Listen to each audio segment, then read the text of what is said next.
여러분 안녕하세요. 네, 오늘은 시대의 소망 54장 신의 한수라는 제목으로 말씀을 좀 드리겠습니다. 누가복음 10장 25절로 37절의 말씀을 읽어드리겠습니다. 누가복음 10장 25절로 37절입니다. 어떤 율법학자가 예수님을 시험하려고 와서 선생님, 제가 무엇을 해야 영원한 생명을 얻겠습니까? 하고 물었다. 예수님이 그에게 율법에 무엇이라고 쓰여 있으며 너는 어떻게 알고 있느냐? 하고 다시 물으시자 그는 내 마음을 다하고 정성을 다하고 힘을 다하고 뜻을 다하여 주 너희 하나님을 사랑하라. 그리고 내 이웃을 내 몸과 같이 사랑하라 하였습니다. 하고 대답하였다. 그래서 예수님이 그에게 내 말이 옳다. 그대로 실천하여라. 그러면 내가 살 것이다. 하고 말씀하셨으나 그 율법학자는 자기가 옳다는 것을 보이려고 그러면 누가 내 이웃입니까? 하고 예수님께 물었다. 그러자 예수님은 이렇게 대답하셨다.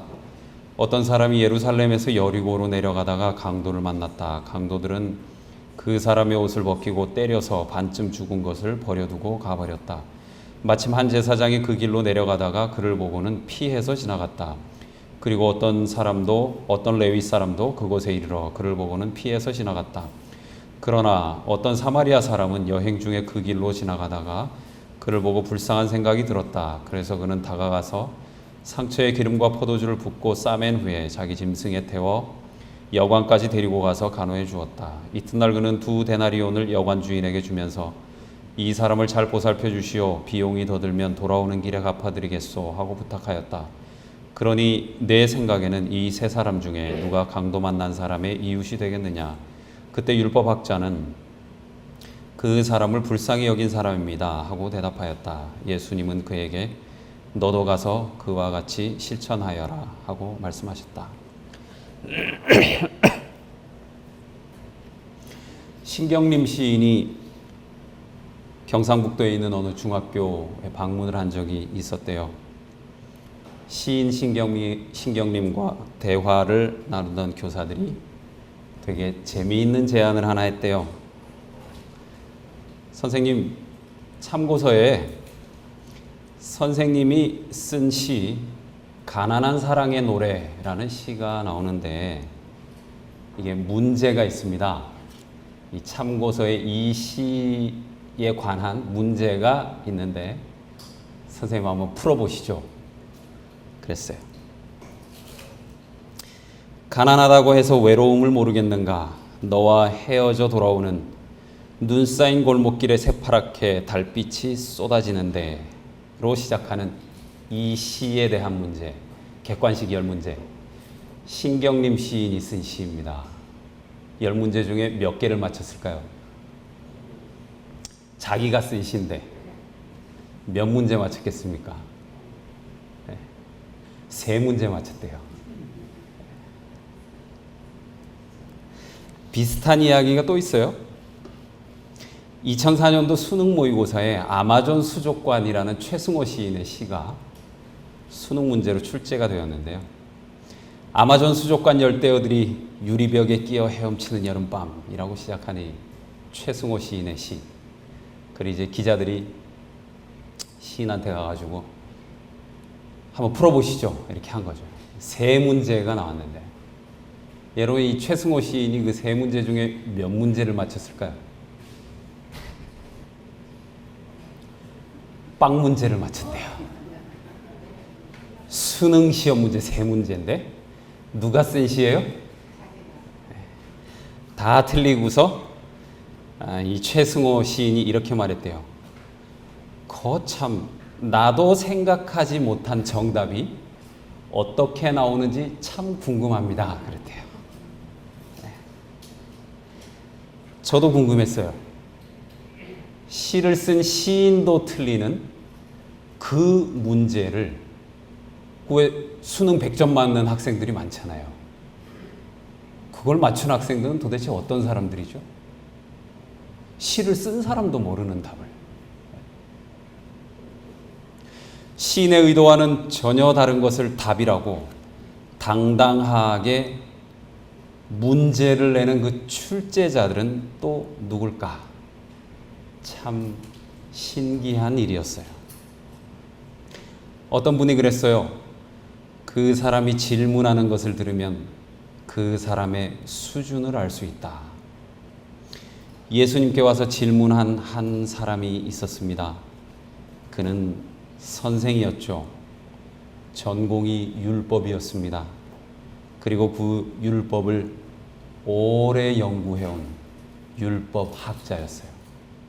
율법에 대해서는 그 누구도 뒤지지 않는, 그 누구와도 정말 비교할 수 없는 나름 공부를 한 사람이었습니다. 그런데 이 사람이 예수님에게 왔어요. 선생님, 무엇을 하면 영생을 얻겠습니까? 자기가 답을 알고 있었을까요? 답을 정하고 묻는 질문이었겠죠. 사실 질문 중에 답을 정하고 묻는 질문만큼 재미없는 질문도 없습니다. 저는 그런 질문이 참 재미없어요. 근데 예수님은 친절하게도 답을 정해놓고 무작정 물어오는 그 사람의 질문에 응답을 합니다. 율법에 무엇이라고 쓰여 있으며 너는 어떻게 알고 있느냐? 네가 전공이 율법이니까 네가 한번 대답을 해봐라, 이걸 겁니다. 예수님은 왜 질문에 대답은 안 하시고 도로 그에게 질문을 하셨던 걸까요? 신앙하는 사람들에게 영생은 어떻게 얻을 수 있는가? 이런 류의 질문은 아마 흔한 질문일 겁니다. 여러분, 영생은 어떻게 얻는 것이죠? 어떻게 하면 영생을 얻을 수 있습니까? 답을 다 아시죠? 그런데 우리가 이렇게 다 아는, 너도 알고 나도 아는 뻔한 질문에 예수님은 왜 다시 질문하신 걸까요? 우리가 해야 할 진짜 질문은 무엇인가 하는 것입니다. 우리가 알고 있었던 그것이 정말 답이었는가 하는 질문이죠. 어쩌면 우리가 답이라고 막연하게 생각해온 것들에 대한 근본적인 질문과 되물음이 필요하지는 않나 하는 것입니다. 여러분들도 아시다시피 사실 영생에 대한 관심은 세계사를 봐도 신앙인들만의 전유물은 아니었습니다. 영생, 불로장수는 종교가 없는 사람도 하는 질문입니다. 그런데 예수님은 되묻죠.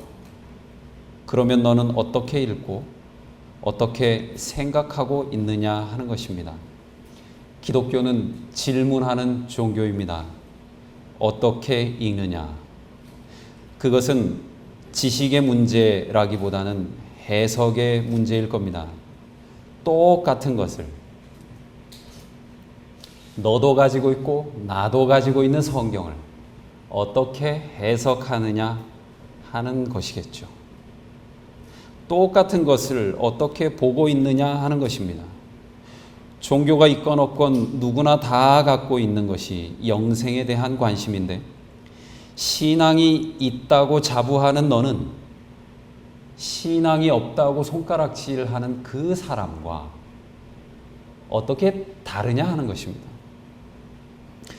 본문에 나오는 제사장과 레위인들은 그 답을 종교적인 열정에서 찾은 사람들이었던 것 같아요. 하나님만 잘 섬기기 위해서 하찮은 인간사에는 눈길조차 주지 않는 것이죠. 여러분, 교회에 하나님 보고 나옵니까? 인간 보고 나옵니까? 한 번 더 질문을 해보겠습니다. 하나님 보고 나옵니까? 인간 보고 나옵니까? 왜 대답을 안 하시죠? 아니, 그러면 좋습니다. 개인적으로 제가 질문을 해볼게요. 개인적으로 하나님 보고 나오세요? 나는 풍산교회 하나님 보고 나오는가 아니면 인간을 보고 나오는가? 대답해 보세요. 한번 스스로. 하나님 보고 나오십니까? 그러면 좋습니다. 하나님 보고 나오신다면 왜 목사가 마음에 안 들면 교회로 옮기시죠? 하나님 보고 나오신다면서요. 좋아. 네네. 목사님이 네네. 하나님을 제대로 알려주지 않을 때 네. 그 사람은 거기서 네. 힘들어지니까 네. 하나님을 찾을 수가 없잖아요. 자기가 그냥 찾으면 되는 거 아니에요? 자기가 찾는 네. 것과 집단에 속해 있는 것도 네. 굉장히 여러 가지 의미가 있거든요. 네, 그런가요? 네. 그럼 제가 질문을 하나 더 해보겠습니다. 하나님 보고 나오신다는 여러분들, 왜 교인 중에 싫은 사람 있으면 교회 옮기죠? 목사는 그렇다 치고 우리 교회 그런 사람 없어요? 그 개인적인 겁니다. 그 개인적인 겁니까? 사람 보고 나오냐 하나님 보고 교회 나오냐, 쉬운 문제가 아니죠. 뭐 어떻게 답을 하겠어요. 그런데 제사장과 레위인들의 독실한 신앙, 이 사람들은 철저하게 하나님만 바라본 신앙이었나 봐요. 그래서 그들은 성전에 계시는 하나님은 중요하게 생각했지만 삶 속에서 흔하게 만나는 사람들 가운데서 그들 가운데 거하시는 하나님은 놓치는 것이죠. 종교의식은 중요하게 생각했지만 그들은 그 종교 예식이 만들어진 이유를 고민해 보지 않았다는 것입니다. 도정환 시인이 아내가 아플 때 접시꽃 당신이라는 유명한 시를 썼죠. 내 마음의 모두를 더욱 아리고 슬픈 사람에게 줄 수 있는 날들이 짧아진 것에 아파해야 합니다. 라고 시를 썼어요. 아내의 투병을 너무나 가슴 아파하고 조금 있으면 이제 아내가 죽는데 살 날이 얼마 안 남은 겁니다. 결국 이 아내가 죽었어요. 아내를 묻고 나서 옥수수밭 옆에 당신을 묻고 란 시를 썼어요. 견우직녀도 이날만은 만나게 하는 칠성날 나는 당신을 땅에 묻고 돌아오네. 참 아름답죠? 이런 남자하고 살면 참 좋겠죠? 그런데 이렇게 구구절절한 사랑을 했던 시인이 재혼을 했어요. 그리고 재혼을 한 지 한참 후에 가구라는 시를 썼습니다. 아내와 나는 가구처럼 자기 자리에 놓여 있다. 장롱이 그렇듯이 오래 묵은 습관들을 담은 채 각자 어두워질 때까지 앉아 일을 하고 난다. 어쩌다가 내가 아내의 문을 열고 들어가면 아내의 몸에서는 삐걱 하는 소리가 난다. 나는 아내의 몸속에서 무언가를 찾다가 무엇을 찾으러 왔는지 잊어버리고 돌아 나온다. 그러면 아내는 다시 아래 위가 꼭 맞는 서랍이 되어 닫힌다. 아내가 내 몸의 여닫이 문을 먼저 열어보는 일은 없다. 나는 늘 머쓱해진 채 아내를 건너다보다 돌아앉는 일에 익숙해져 있다. 본래 가구들끼리는 말을 많이 하지 않는다. 그저 아내는 방에 놓여 있고 나는 내 자리에서 내 그림자와 함께 육중하게 어두워지고 있을 뿐이다. 좀 슬픈 시지요? 여러분에게 질문을 한 번 더 해보겠습니다. 결혼이라는 제도, 중요한 것이 무엇이죠? 결혼 서약이라는 의무에 충실한 것입니까? 아니면 사랑 그 자체일까요? 무엇이 더 중요한 것입니까?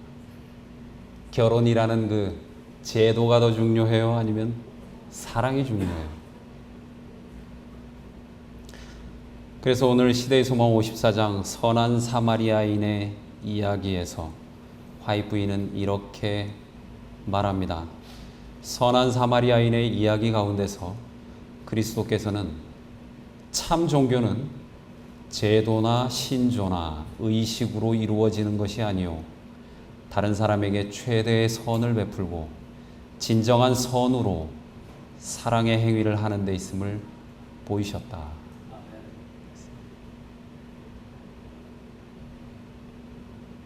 제 이야기가 아닙니다. 선지자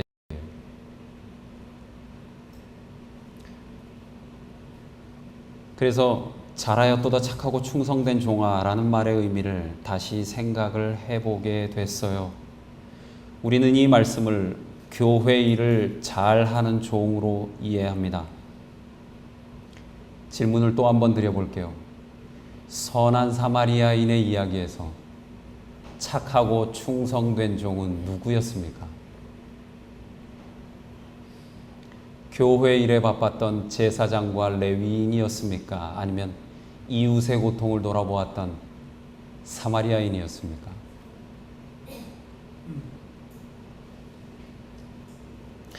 하나님의 입장에서 본다면, 아니면 교회 담임 목사의 입장에서 봤을 때 누가 더 착하고 충성된 종일까요? 아마 제사장과 레위인일 거예요. 그러나 예수님은 사마리아인을 칭찬했어요.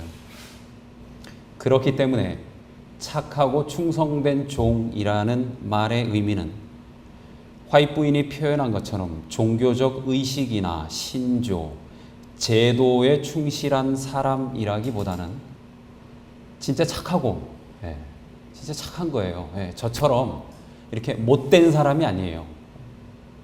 착한 사람이 진짜 착하고 사랑에 충성하는 종인 겁니다. 제도에 충성하거나 신조에 충성해가지고 너 나하고 생각이 다르네? 난 너하고 대화 안 할 거야. 그게 아닌 거예요. 아니면 너 나하고 생각이 다르니까 너 내 생각을 따라야지. 이것도 아니에요. 내 생각은 이렇고 너 생각은 그렇지만 우리가 서로 대화는 해볼 수 있다.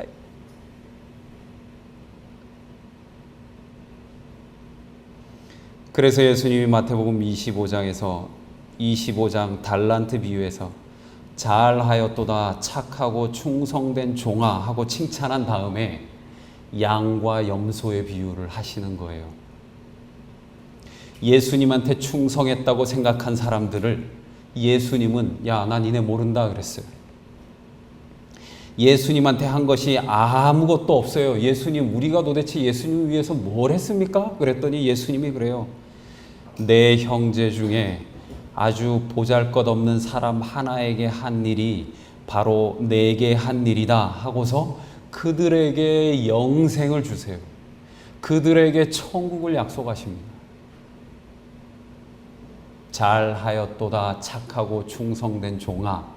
우리는 그 비유만 따로 딱 떼서 읽어요. 그래서 일 잘해야 돼. 교회 헌신해야 돼. 제대로 하란 말이야. 이렇게 말해와요. 그렇게 들었어요. 그런데요, 이 뒤에 나오는 양과 염소의 비유까지 붙여서 읽어야 하는 것입니다. 내 형제 중에 지극히 작은 자에게 그들에게 충성하라는 거예요. 그들에게 나더러 주여 주여 하지 말고 보잘것없는 사람한테 잘하라는 거예요. 그게 기독교라는 거예요. 그게 예수교라는 거예요. 그게 예수한테 충성하라는 거예요.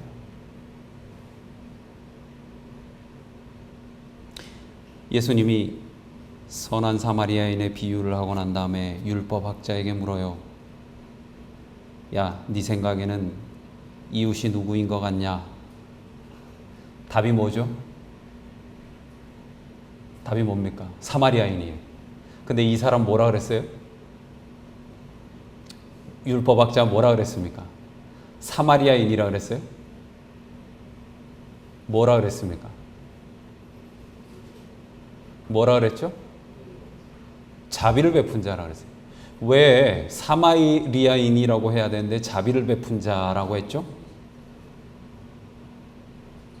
인정하기 싫은 거예요. 사마리아인 따위는, 사마리아 놈들은 선할 수도 없고 선하다고 말해서도 안 되는 거예요. 결코 선할 수 없는 인종인 거예요. 선한 것은 유대인만 생각할 수 있고 선할 수 있는 사람은 유대인종 뿐인 거예요. 그래서 침례 요한이 광야에서 그랬어요. 독사의 자식들아, 너희는 진정으로 회개했다는 것을 보여줄 만한 바른 행동을 해라. 그리고 속으로라도 아브라함이 우리 조상이다라고 말하지 말아라. 하나님께서는 이 돌들을 가지고도 아브라함의 후손이 되게 하실 수 있다. 침례 요한의 이 충격적인 말을 오늘날의 말로 바꿔볼까요? 하나님께서는 이 돌들을 가지고도 재림교인으로 만드실 수 있다. 맞습니까? 우리가 낫다고 하는 그 나음이 도대체 뭐예요? 우리가 손가락질하는 그 사마리아 사람보다 우리가 나은 게 도대체 무엇입니까? 제도, 의식, 신조, 교리입니까? 좋아요, 물론. 그걸 부정하자는 거 아니에요. 저도 그걸 4년 동안 배웠습니다. 소위 말하는 신학을 공부했다라고 말하는 사람이에요. 중요하죠. 그런데 그게 전부는 아니라는 겁니다. 그 모든 것이 가리키고 있는 본질이 뭐냐 하는 것이죠. 그건 사랑이었어요. 오늘 우리가 읽은 본문에서 누가 진짜 하나님의 종이었습니까? 하나님의 종은 나더러 주여 주여 하는 제사장 레위인 뿐만이 아니었어요. 그들은 하나님의 종이 아니다, 그것도 아니겠죠. 그러나 종은 그들뿐만이 아니에요. 정말 돋보이는 종이 있었어요. 그것은 아무도 보는 사람 없는 산골짜기에서. 이게 중요하죠? 이게 중요합니다. 목사가 보는 앞에서 뭘 한 게 아니에요. 동료 교인들이 보고 있는 앞에서 뭘 한 게 아닙니다. 아무도 보는 사람이 없었어요. 그의 사랑은 보상받을 수 없는 사랑이었어요. 진짜 불쌍하니까 한 거예요. 착하지 않으면 할 수 없는 거예요. 거기서 남몰래 선한 일을 행한 사마리아인, 그 또한 하나님의 종이었다는 것입니다. 얼마 전에 목회자 아카데미에서 마승우 목사님이 강의를 하셨어요. 그때도 한번 말씀드린 적이 있는데요. 대총의 불교 연구소장이었고요. 태국에 가면 불교 연구소가 있다 그래요. 삼육대 신학과 교수로 얼마 전에 은퇴하신 분입니다. 이분이 자기가 이집트 선교 떠난다고 이름을 하나 줬대요. 무슨 무슬림 이름이래나 무슨 아브라함의 아들인가 이브라힘 어쩌고 압둘 그런 이름이에요. 호주 사람이에요. 백인이고 본명은 메이벌리입니다. 이분의 한국 이름은 승우예요. 마승우, 승우. 남대근 목사님이 이름을 지어줬대요. 스님, 벗, 스님의 친구라는 뜻이죠. 불교에 너무 해박하니까. 이분이 강의를 마치면서 두 가지 질문을 했어요. 여러분, 부처님이 채식을 했겠습니까? 여러분, 부처님이 채식했어요? 육식했어요? 부처님이 채식을 안 했대요. 보는 데서는 안 했어요. 보는 데서. 제자들이 공양한 걸 가져왔어요. 사람들이. 오늘 닭발 공양을 하는데 어떤 사람이 고기를 가져왔습니다. 이거 받을까요, 말까요? 왜 물어봤어요? 부처님 뭐라 가르쳤어요? 살생하지 마라 그래요. 가져온 거예요. 그랬더니 가져와라. 먹은 거예요. 왜 그러십니까, 선생님? 뭘 먹는지 따지기 시작하면 자아를 버리고 해탈에 이를 수 없다. 먹은 거.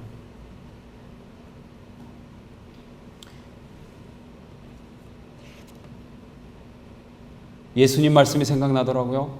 입으로 들어가는 것이 사람을 더럽게 하는 것이 아니라 입에서 나오는 것들이 사람을 더럽게 한다. 흥미로운 이야기였어요. 마승우 목사님 하나 더 질문을 하셨어요. 여러분 부처님이 구원을 받았겠습니까? 물었어요.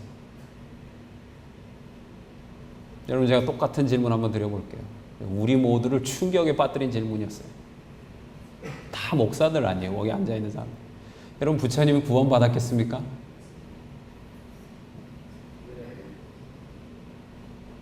여러분 제가 여러분들을 목사 수준으로 생각하니까 지금 이런 질문 드리는 거예요. 괜히 뭐 이 질문 가지고 뭐 목사가 돼가지고 첫 따위 질문이 나고 그렇게 생각 안 하실 거라고 제가 생각하니까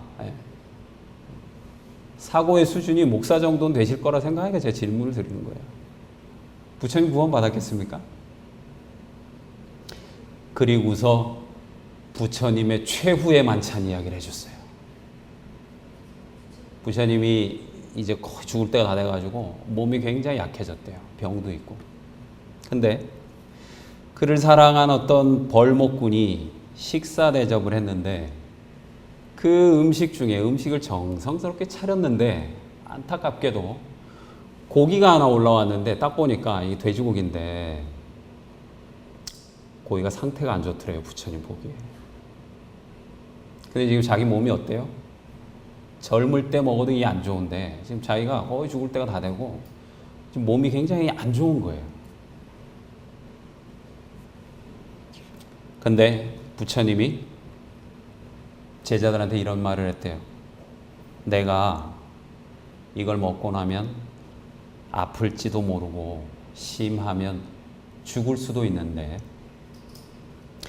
혹시 내가 죽더라도 이 음식을 대접한 벌목공에게는 정말 우리 부처님, 우리 스승님이 너무 이 음식을 맛있게 잘 드셨다고 그렇게 전해라. 그러고서 그걸 먹었대요. 그리고 너희들은 이거 먹지 마라. 내가 먹고 남긴 건 땅에 묻어라 그랬대요.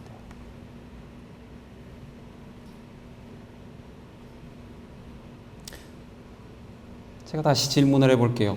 부처님이 구원 받았겠습니까? 대답하기 곤란하세요? 이래서 율법학자가 예수님이 내 이웃이 누구냐 그랬을 때 사마리아인입니다 안 하고 자비를 베푼 자입니다 그런 거예요. 우리가 대답을 쉽게 못하는 이유와 똑같이 그 율법 선생도 사마리아인이라고 말하기에는 너무 쪽팔린 거예요. 내가 재림교회 목사라고 말하기에는 내가 너무 사랑이 없는 거예요. 세상 사람보다. 남은 무리의 목사인데. 제가 한때 하남시청 자원봉사센터에 가서 뭐 이렇게 봉사라고 조금 했잖아요. 게임이 안 돼요. 거기 가면 일단 목사도 많지가 않아요. 목사 왔다니 굉장히 신기해하는 거예요. 그리고 뭐 저는 뭐 그냥 뭐 하나 뭐 이렇게 겨우 해는 가면 뭐 봉사에 미친 사람 정말 많아요. 서너 개씩 하고 어떤 사람 뭐 도시락 배달하는 사람 뭐 차에 보면 자기 하루 일정이 쫙 붙어 있어요. 뭐 도시락 배달할 집부터 해가지고 자기 차에 뭐 무슨 어디 뭐 저차로 교회 차 몰고 다니는 거 아니에요. 자기 차를 가지고 다니면서 도시락 배달할 집 뭐 그 대시보드에 쫙 붙어 있어요. 요일별로. 누가 훌륭한 사람입니까? 안식교 목사 백근철이 훌륭해요? 아니면 종교조차 할 수 없는 그 봉사에 미친 그 사람이 훌륭합니까? 대답하기 어렵습니까?